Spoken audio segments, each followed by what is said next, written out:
So in our last lecture, we have discussed about different type of vaccines. And in continuation to that lecture, today I am going to discuss about three other type of vaccines. First, I will start with recombinant peptide vaccine. Before going to start about the detail about recombinant peptide vaccine, first we should discuss why there is a need for this particular type of vaccine. Excuse me. So far we have studied about vaccine. You have gained the idea that vaccines are nothing but the antigens that can be derived from the pathogen, or else that can be synthesized using recombinant DNA technology or genetic engineering process. And there we can synthesize either the protein in the form of a protein, antigenic protein, or else in the form of a DNA sequence. So to prepare a vaccine of either maybe the DNA vaccine or a protein vaccine, if we are trying to develop the vaccine directly from the pathogen, or else the pathogen itself we are using in its detoxified form, then there is a chance of contamination, there is a chance of infection after administration of said vaccine. So viruses, and the second problem is that the viruses cannot be grown in artificial culture like the bacteria. So to produce protein in sufficient quantity from the virus, as because to culture virus particle we need a living host. So to produce in huge amount of the viral protein that is actually functioning as an antigenic protein is difficult. Second one is that they are mostly highly immunogenic particles. And these highly immunogenic particles have been isolated from the infected person and then used as a vaccine.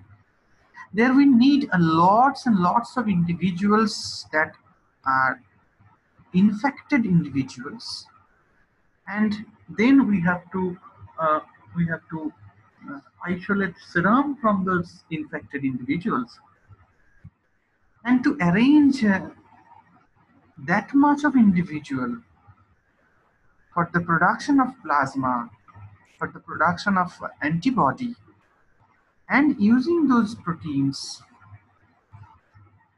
in the form of a plasma therapy is really a laborious and time-consuming job. So constant supply of plasma from the infected individual, because the constant supply of plasma from the infected individual, it needs time.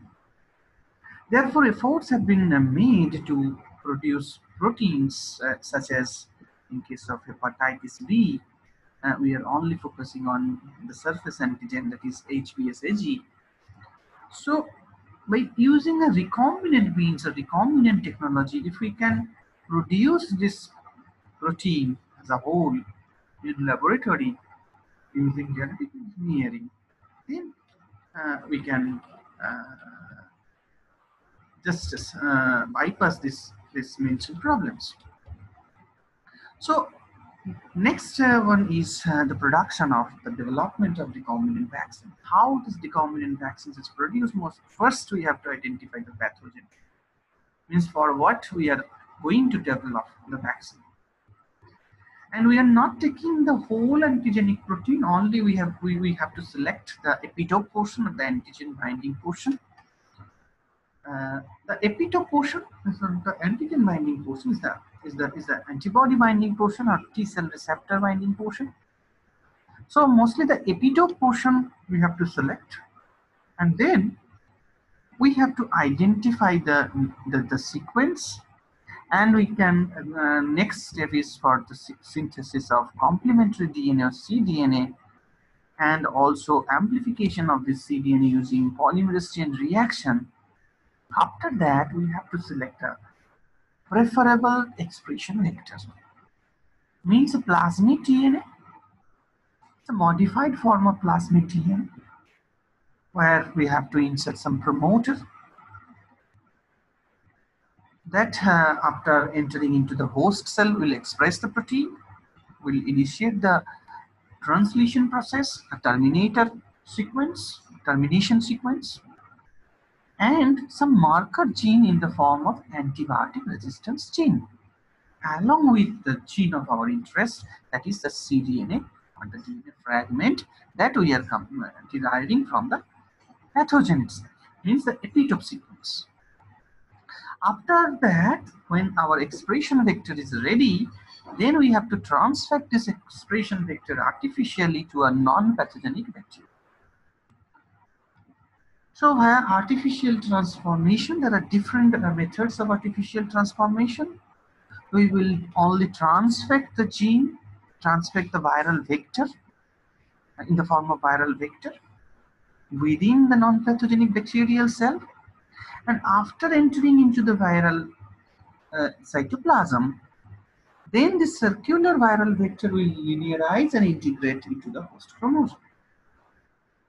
And when the bacteria divides via a sexual mode of reproduction, say binary fission, then they are dividing, and then this genes is transforming from one progeny to another progeny. So here, introduction of antibiotic resistance gene is the idea behind that. We have to identify whether the gene has been integrated into the host chromosome or not. So here we are using a selecting marker, this antibiotic resistance gene as a selecting marker, a selection marker.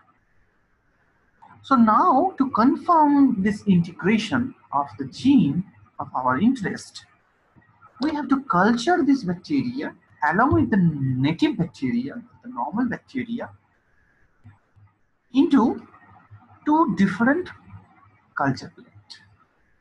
Both are supplemented with that particular antibiotic. So if we have inserted, say, ampicillin resistance gene, so we will supplement culture media ampicillin with ampicillin, and then we will culture both the types of bacteria. And if we will observe that the native bacteria is not growing, but the modified bacteria, genetically manipulated bacteria, it is sufficiently growing, we can visible so much of colonies, then we definitely confirm that the gene has been integrated into the bacterial chromosome, and then we can go for mass production. And there we can go for not for solid culture, better we will go for liquid culture. And there in mass production means the bacteria will sufficiently express this particular type of protein, and it will synthesize the protein along with this normal protein. So the next step is that we have to lyse the bacterial cell. There we can use different methods. Triazole method means phenol chloroform method, Triazole method. There are different methods for lysing the bacterial cells. And then when we are getting the proteins, it's a mixture of protein, means some native proteins, some functional proteins, enzymes, along with the antigenic protein.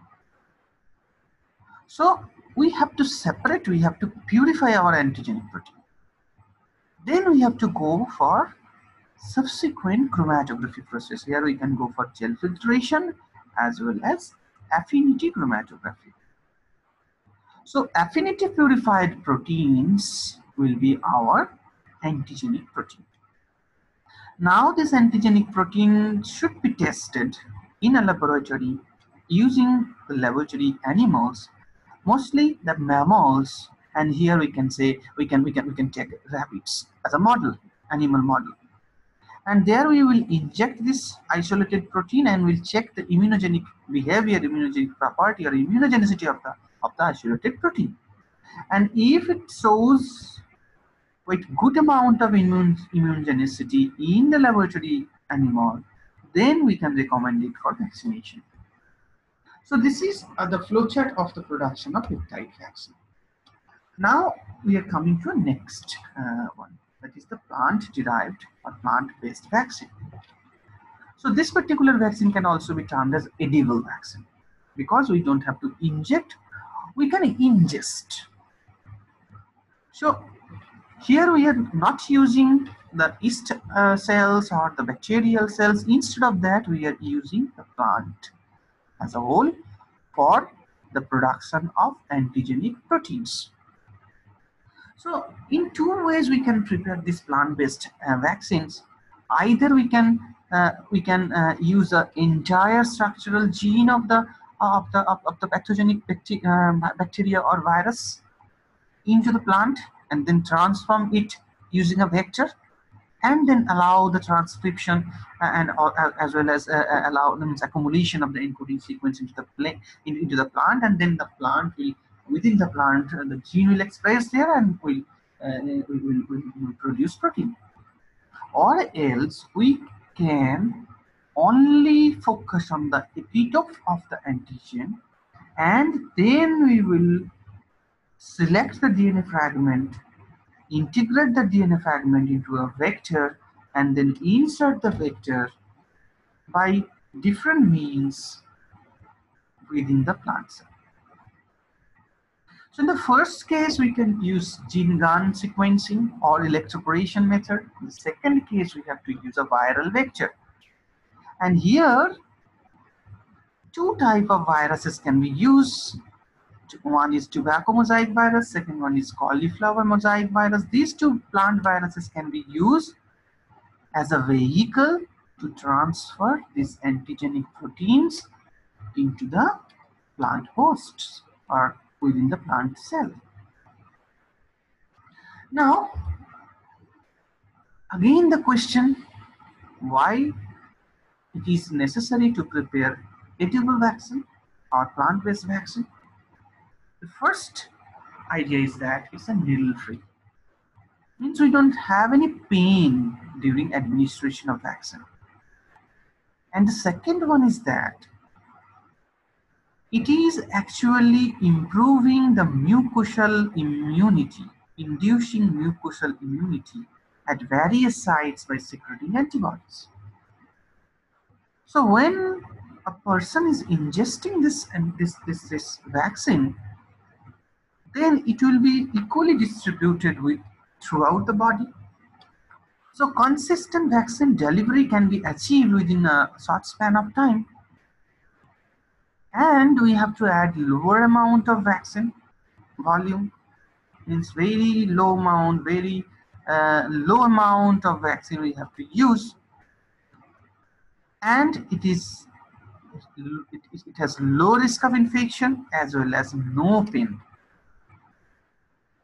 Second thing is that the production cost is very cheap relative to recombinant DNA vaccine, recombinant protein vaccines.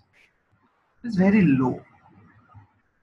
And also little or no training is required for the person who is administering, who is vaccinating. Because this is simply oral vaccine, so a drop is sufficient. So only you have to pour a drop in the mouth of the children or the individuals you are going for vaccination. The third thing is that storage. The other type of vaccines for storage purpose, at least you need a refrigerator, 4 degrees centigrade. You need to keep it for a longer time. But in case of edible vaccines, no such requirement is there. You can keep it in normal temperature. And the second thing is that you don't have to go for transporting from one country to another country, because if the local of the native crop can be engineered in such that it can produce a vaccine, then the need for transportation as well as distribution can be eliminated. So again, the question of cheap production will come. And the last thing, the most significant thing, is the safety nets. So because it is triggering the immunity at the mucosal surface, that is in the mouth, which is the body's first line of defense. And these vaccines needs no purification process and activates the mucosal immunity as well as the systemic immunity. So these are the advantages of edible vaccines. Now I have already discussed briefly about the methods. So here I have listed the three methods. But this method I haven't discussed. This is plasmid vector carrier system. It's a different plasmid coming from a particular bacterium forming crown gall, that is Agrobacterium tumefaciens. The other two methods is microprojectile bombardment method, a gene gun method, and electroporation method via the use of electric current. So in pore is you have to create pore at the cell membrane so that the gene or the viral vector can enter into the host. So these are the two means to insert or to for better to say for transcription process of the gene sequence, either solely or else by using a vector. This first one, that is Agrobacterium tumefaciens method. Here, first we have to cut the leaf of the plant to be targeted. Then we have to wash it to remove the dust as well as the dirt. And then we will dip it into a liquid culture of a bacterial culture medium only to expose the leaf to the bacteria that is carrying the antigen as well as the antibiotic resistance gene here. This particular bacteria, Agrobacterium tumefaciens, carrying a plasmid, and there we have developed the plasmid vector as such that the plasmid will carry two other type of gene, that is one is your antigenic gene and the second one is the antibiotic resistance gene. And now what we will do, we will go for culturing it, and here the bacteria will invade the leaf cells, and then it will allow the bacteria to deliver the genes into the leaf cells. Next, what we are going to do? Next, this expose leaf to an antibiotic to kill the cells that are lacking the new genes. So it's not necessary that all the cells will receive this bacteria, this plasmid. So maybe some cells, they are lacking of this gene, they are lacking of this plasmid. So we will culture this within a plate or a medium. Most places it's a solidified medium supplemented with this antibiotic. Now what will happen? The plant cells that are that have not got the genes of the antibiotic resistance gene, both the antigenic genes and the antibiotic resistance gene will not grow here. So here you can found the dead cells and the plant cells that has taken off this plasmid or the vector, they will grow here because they are resistant to that particular antibiotic. So here you can see multiplication and form of a plant that is known as callus. Now you have to allow the callus to sprout shoots and roots, and if the shoots and roots have come out, then you have to plant it, put it in soil, and within 2 to 3 months, the plantlets will grow into a plant bearing an antigen-laden vaccine potatoes. Here you can see these are the antigen-laden vaccine potatoes. Only you have to harvest this potato and you have to extract protein from these potatoes. So that is how you can prepare plant-based vaccines, and these are the plants can be used for preparation of edible vaccines like tobacco, potato, banana, tomato, rice, lettuce, soybean, alfalfa, corn, carrot, peanuts, and wheat. So next section is the peptide vaccine. This is the other type of vaccine in which the peptide of the original pathogen is used to immunize an organism like human. So this peptide will be synthetically prepared. Which peptide? Peptide of the pathogen, means the antigen. So This peptide will be synthetically prepared in laboratory, and this synthetically prepared vaccines would have so many advantages. The first one is that no chance of contamination. Second one is that their antigens are precisely defined, means they are lacking unnecessary components. And these unnecessary components that are associated uh, with the side effects or toxic effects of a vaccine. So development of a peptide vaccine is because they are very precise, very precisely defined. So we can get a stable and a relatively cheap vaccine produced synthetically in the laboratory, and the vaccine after administration into the host will not develop any side effect, any toxic effect.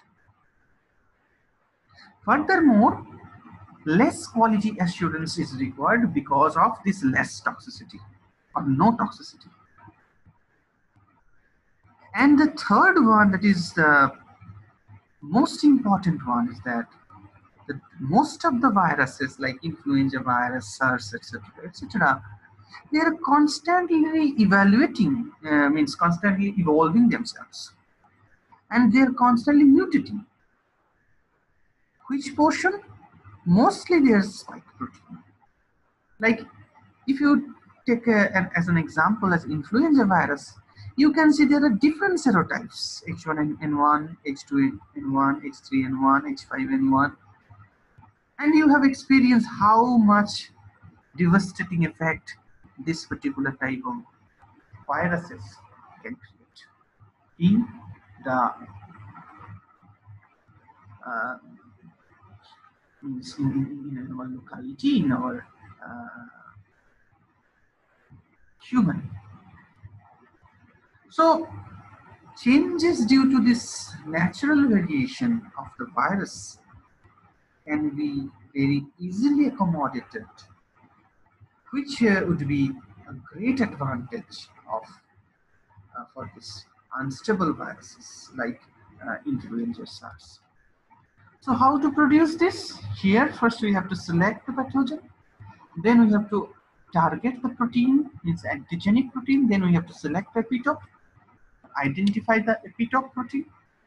And when you have identified the epitope protein, then you can sequence it and you can synthesize this polypeptide or the protein synthetically, and then you can design the vaccine.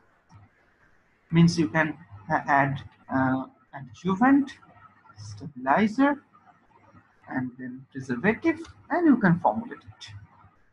So these peptide-based vaccine or peptide vaccine, they are not directly coming from the pathogen. So we don't have that much of threat of getting infected by the pathogen or by the pathogenic protein after its administration. So peptide-based vaccine, these are synthetic peptide, they do not readily stimulate the T cells because they are devoid of T cell receptor. Only they have B cell receptor. So it was generally assumed that because of their small size, peptide would behave like a hapten. So what are haptens? Haptens are either small molecular weight proteins or maybe some other molecule, organic molecule, that individually do not show any immunogenicity, but when they are coupled with a protein carrier, a large molecular weight protein carrier, then they can show immunogenicity because they are imparting the T cell receptor, a T cell epitope, not the T cell receptor, T cell epitope along with the B cell epitope, which is already present within the protein. So now the T cells can recognize it, T cell can identify it, and in that case only they can behave as an immunogen, but they can show immunogenicity. So it's known that the synthetic peptide can be highly immunogenic in their free form, provided they contain, in addition to B cell epitope. So these synthetic peptides are not applicable to all viruses because this is a disadvantage. There are so many advantages, but the only disadvantage is that we cannot prepare synthetic peptide-based vaccines for all sorts of viruses. Just take an example like pox virus. Pox virus antigen or antigenic sites were made up of 2 or more different viral capsid proteins. So to prepare these proteins synthetically into a laboratory is impossible because it is not coming from a single protein. It's a different protein that are getting involved for, uh, for the pathogenicity of the virus. So this is the drawback of or the disadvantage of peptide-based vaccine. Now the last one is the conjugate vaccine. Here, uh, mostly this type of vaccines we are focusing on the bacterial species, mostly focusing on the gram-negative bacteria because the gram-negative bacteria has an extra covering that is known as lipopolysaccharide, and this polysaccharide moiety, or which is a sugar molecule that functions as a coating or outer coat of the bacterial cell,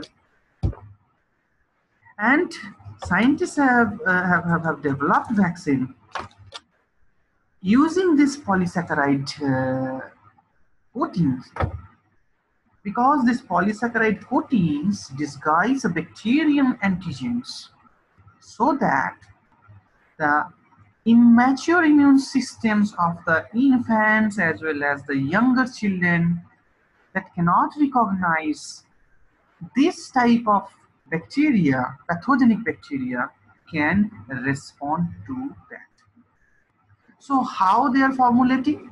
So solely this polysaccharide cannot be recognized by the immune system, that is the immature immune system of the infants or the young children.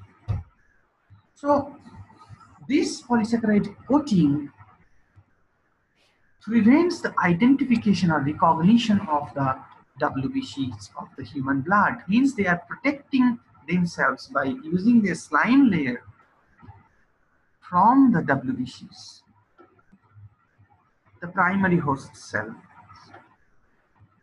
defense. Now, to establish immunity through overcoming these problems, what are the modifications they're doing for the preparation of vaccines? Because the ordinary vaccines cannot be effective for these particular types. Only you have to prepare conjugate vaccines, and there the scientists have coupled this polysaccharide with a protein because this polysaccharide is a poor antigen. And now when they coupled with a protein which functions as a strong antigen then, and the reason behind that, now they are imparting, the protein is imparting the T cell recognition site, a T cell epitope. So now the T cell will recognize this as an antigen, as a foreign protein, and it will activate the T cells as well as the B cells for the production of antibody. So what are the examples? So Haemophilus influenzae type B, that is known as Hib vaccine, pneumococcal vaccine, meningococcal vaccines are the examples. So this is your polysaccharide. We are taking this polysaccharide and conjugating this polysaccharide with a protein carrier, and now this as a whole will function as a conjugate vaccine because your T cell receptor can identify this epitope. So the mechanism behind it that The polysaccharide is first mixed with the protein conjugate, and after this conjugation we are administering it in the form of an injection. Then the protein part of the protein moiety can be recognized by the antigen presenting cells or processed by the antigen presenting cells, and then they will induce major histocompatibility complex 2 that is present at the cell surface. And now they will induce the T cell, because T cell receptor will recognize this antigen complex, and they will form a complex. And after that, their induction, the T cells will secrete some cytokines, and these cytokines will activate the B cells to undergo clonal expansion as well as differentiation into antibody producing plasma cell and B memory cells. So these antibody producing plasma cells, they are releasing antibody when a secondary infection happens, and the antibodies bind to the disease causing agent, that is against the antigen, to make them reach to the white blood cells for the destruction following further invasions. That's all about today.